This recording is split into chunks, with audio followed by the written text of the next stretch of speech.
Hello students, and welcome to the next lesson in our AS level economics course. Today we're going to be looking at economies and institutions. The institutions.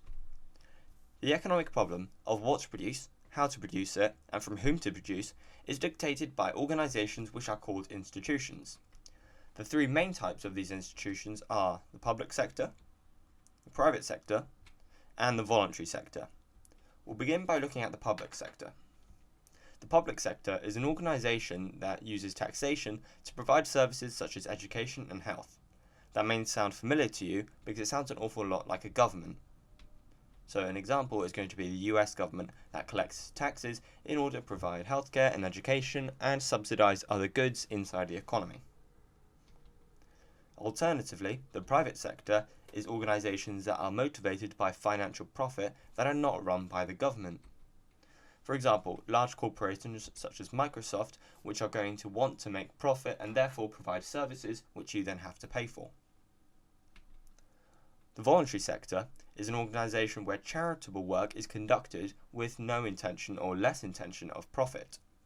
For example, NPOs such as UNICEF or the Salvation Army. The purpose of these is to make money in order to give to charities. So they're not the public sector because they're not run by the government, and they're not the private sector because they're not motivated by financial profit. Now we're going to have a look at different economies. The three institutions are based in economies, so economies are comprised by all these different sectors. The type of economy can dictate how many of these institutions are within it. The three main economies are the free market economy, the command economy, and the mixed economy. We'll begin by looking at the free market economy. This is an economy where all decisions are made by the private sector with very limited control by the state. For example, most capitalist nations are dictated by the private sector when they provide goods and services, and the government doesn't have much say in how they can provide them. Now we're going to have a look at a command economy. Now this is an economy where all decisions are made by the state. So, for example, communist regimes such as North Korea don't really allow the private sector to have that much say in how they're going to produce their goods and how many of the goods they're going to be able to produce and give to the public. Finally, we're going to look at a mixed economy. And a mixed economy is an economy where decisions are made from both private and public sectors as well as voluntary organisations. So here, everyone has a say in what they can do.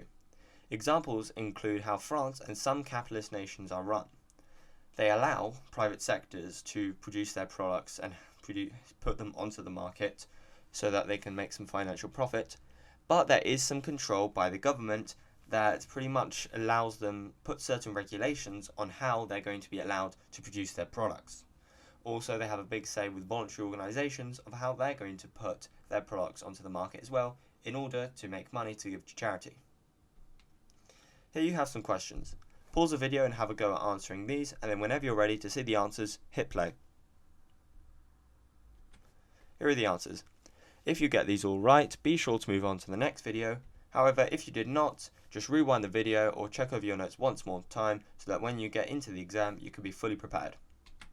You can also revise from www.revisealevel.co.uk, where there is tons more information on AS level economics and a wide range of other subjects.